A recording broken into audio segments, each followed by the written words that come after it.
is not always what should happen after traumatic events that happen to us. That's not always the path that we are supposed to take. The path always involves forgiveness, but sometimes the path for us when bad things happen is to forgive and then let go of that relationship so that it no longer brings you harm, or so that it no longer harms another person. Sometimes that path of recovery means you have to forgive, and then you can meet halfway. You can find a sort of compromise. You can establish some boundaries within the relationship to make sure that people no longer get hurt. That path is different for everyone, but the beauty of the story of Joseph is that we get to see what it looks like to have that reconciliation in his life. In verse 16 it says, "The news soon reached Pharaoh's palace. Joseph's brothers have arrived."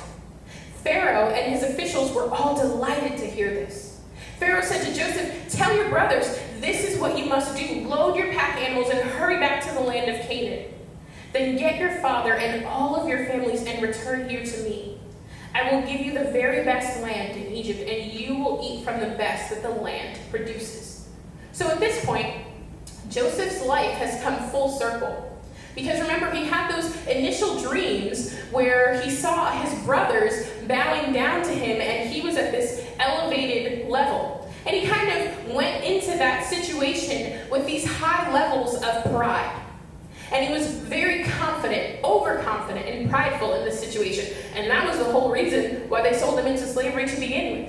But now, as his life comes full circle, as he's standing in the reality of those moments with his brothers bowing down to him and him in that elevated position, instead of high levels of pride, he has high levels of compassion and forgiveness. Because what he's learned over the years is that you can't let that bitterness take root and let that bitterness be what pours out on people. It has to be that compassion that's built up, that hope that you allow to grow in spite of the bad things that happen to us.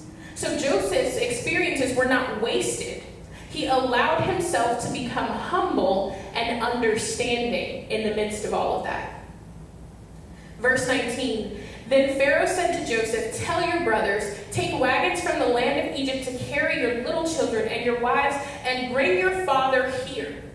Don't worry about your personal belongings, for the best of all the land of Egypt is yours.'" So Joseph, at this point, because of who he is and the power that he has and the resources that he has, he's like, "Listen, guys, don't even go back home and try to bring all your stuff.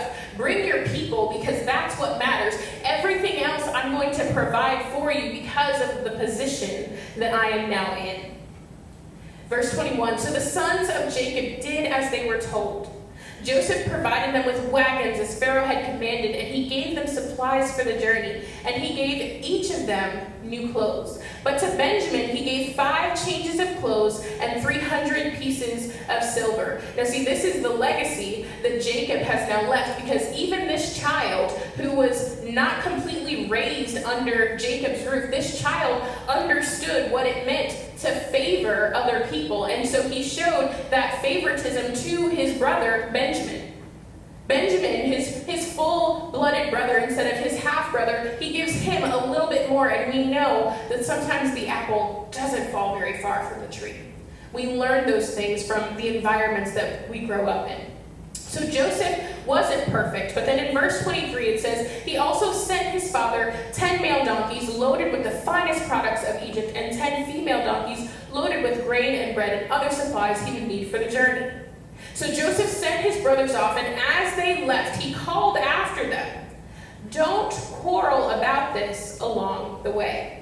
Now, I don't know what kind of homes you grew up in, but I'm the oldest of 3, so I have 2 younger brothers, and I have been in those situations where as soon as you leave a room, the bickering begins. Now, I can just picture Joseph's brothers walking out of that scenario and looking at each other going, "Man, I told you we shouldn't have sold him into slavery. I can't believe you did that. Why did you let this happen? And I can't believe you did this," and back and forth, back and forth. But instead, Joseph says, "Don't go there. Don't do that. We've reached the important part of what's happening here. Don't worry about that quarrel, because what's done is done. We have an opportunity to move forward." And so it says, "And they left Egypt and returned to their father Jacob in the land of Canaan." Joseph is still alive and he is governor of all the land of Egypt. Jacob was stunned at the news. He could not believe it. But when they repeated to Jacob everything Joseph had told them, and when he saw the wagons Joseph had sent to carry him in, their father's spirits revived. Then Jacob exclaimed, "It must be true. My son Joseph is alive. I must go and see him before I die." So think about this, because Jacob the father, he had to be in an interesting headspace after all of these years, because the scripture says that Jacob's spirits were revived, which means that prior to this information, his spirits were depressed. He was in mourning, which is understandable because I can't imagine losing a child, and that's what Jacob had to endure. But this entire time, he's been living in this cloud of sadness, and it isn't until those moments that they say those words, Joseph is alive, that he can finally be revived and finally come back to life. And then we also think about the home life that they must have shared, because here they all are living together. But remember that ever since Joseph left, ever since he was sold into slavery, they've all been living in the midst of this dysfunctional lie. Because the brothers, they had gone up to Dad and they took Joseph's coat and they said, "Dad, Joseph was killed by this wild animal out in the desert," and they put blood on it to make it look as if he had really been killed. And so this entire time, all of these years later, they're living in the midst of this dysfunction. So the relationship between the brothers and the relationship with the father was no bed of roses. It was actually more like the thorns that you find on the roses because of all that dysfunction. That is what had built up. So you want to talk about traumatic relationships and traumatic events? They were all living in the midst of this. And so what does this big reveal that Joseph gives them, what does this really teach us? Well, we know, based on Joseph's life story, that life for us is not easy. But we also know that because we live our lives. We know that because it's true. Life is not easy, and bad things happen, and we have to figure out how to move on through them. And this church is made up of individuals who deal with their share of all kinds of stuff. I mean, we've got people who deal with abuse from a parent or a spouse or siblings or a boss or toxic friends. We've got people who are dealing with neglect, people who should be caring about them in their lives, but they choose not to. People are walking around with anxiety and depression. We've got people who are dealing with rejection and those broken relationships that come from that. We've got people who are dealing with disappointment and the broken dreams that come with that. And so we talk about trauma, and trauma, it works its way into our lives and it tries to dig its claws in and stay there with us. Another author says, trauma has the quality of converting that one sharp stab into an enduring state of mind. But the traumatized mind holds on to that moment, preventing it from slipping back into its proper chronological place in the past, and it relives it over and over and over again. Now, I don't know about you guys, but that's happened to me because sometimes those bad experiences, whatever they are, they come crashing back down on you. For me, it could be something as simple as sitting in choir practice and it's time for us to talk about prayer requests, and somebody puts forth a prayer request for somebody else, and because of the type of request that it is, I'm immediately transported back to that night in the hospital waiting room when my mom passed away. Just like that. That's how the triggers happen. And for you, it might be a little bit different. For you, it might be you see a couple of teenagers laughing and immediately you're transported back to those moments when you were a kid and you were bullied relentlessly and you had to figure out how you were going to make sense of your life and move on from there. Or maybe you're the type of person where you're walking down the street and you see a happy couple and it immediately brings up those happy memories for you, which are then turned into miserable memories because that relationship didn't work out the way that you expected it to. And you've had to live with the difficulty that comes from that. Or maybe you're the type of person where your brain just completely blocks those things out in order to save you from the pain. Scientifically, our bodies, we process our bad memories differently than we process the good or the neutral ones. We have this biological reaction to the psychological event events and trauma that we deal with. And so we as people, we know that bad things happen. But what do we do in the midst of that? We have to give ourselves the opportunity to recover from whatever it is that hurt us or whatever it is that is continuing to hurt us. But what is recovery? What does that look like? What does that mean? An author describes recovery as this: recovery unfolds in the task of the first stage is the establishment of safety. The central task of the second is remembrance and mourning. The central focus of the third stage is reconnection with an ordinary life, or a normal life, a life not built on trauma. And that's what we learned from Joseph and the events leading up to this big reveal. Because Joseph was in this recovery process. What he did was he took step one and he established safety for himself. Because remember, he didn't reveal himself right away to his brothers. Instead, he questioned them. And he sent them on errands, and he sent them back and forth, and he tested them. And in all of that, Joseph established his safety with his brothers.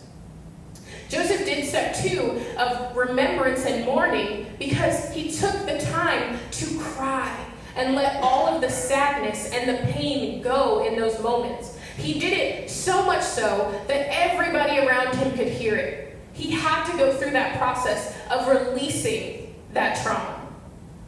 And then he did it individually with each of his brothers.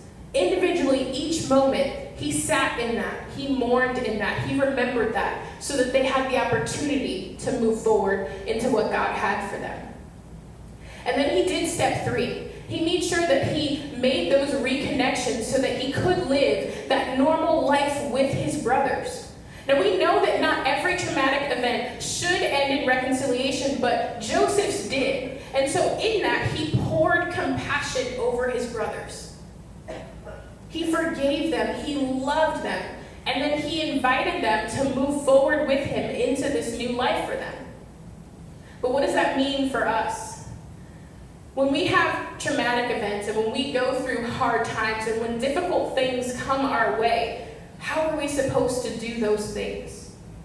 Well, we have to establish that safety for ourselves.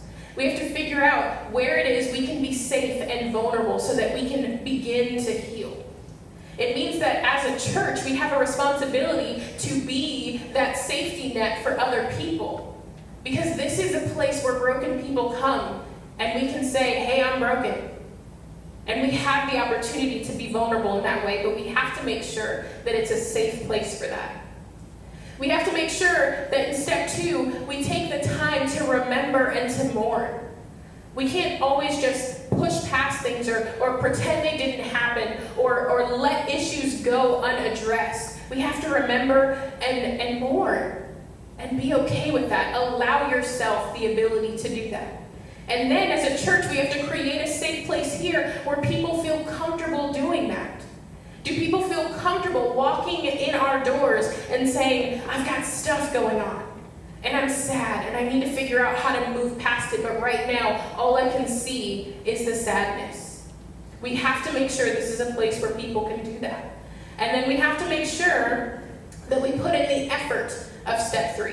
Step 3 is that reconnection with other people, because when bad things happen to us, it is not our natural inclination to go and share that with a bunch of other people. No, our natural inclination is to hide because we're trying to get away from other people. We want to isolate ourselves because of that trauma and those bad things. But we have to put in the effort of connecting with other people, of moving outside of that dysfunction so that you can live your life in freedom. And we have to choose to not give up on other people. We have to choose to love them through their process as well. Make sure that we continue pursuing that connection with them, because that connection with them is an opportunity for them to see God through you and to experience the love of Jesus Christ through you. I recently got to read a book, and it was about 2 people who had experienced childhood trauma. And in this story, They knew that they had things in their past, but by the time they met each other, they were kind of in the middle of this big reveal moment. Now, the big reveal moment that we've been talking about is that moment where everything starts to click into place. Joseph had that moment with his brothers where he says, hey, it's me, I'm your brother, your long-lost brother. Well, these two people in the story, they were in the middle of this moment where they were discovering why it is they had gone through all the things that they went through. Those big reveal moments are those times, like in the story of Esther, when we see the scriptures say, for such a time as this. It's that time in Joseph's story when he realizes it was God, not humans, who placed me here. Because what men meant for evil, God can turn into something good. And so in those big reveal moments, that's when God takes our jagged pieces, our broken pieces, and he turns them into a masterpiece. And we can see, once we step back and have that perspective, that the entire time, all along, he has been working to put those pieces together and turn them into something beautiful. Now, the book that I read, it was aptly named The Masterpiece because those two people discovered that the entire time God was working their story together in order to make something beautiful that other people could see and realize who God is because of their story. So what we have to remember is that God is taking what we feel like is just a hurting and terrible mess, and he can turn that into a masterpiece.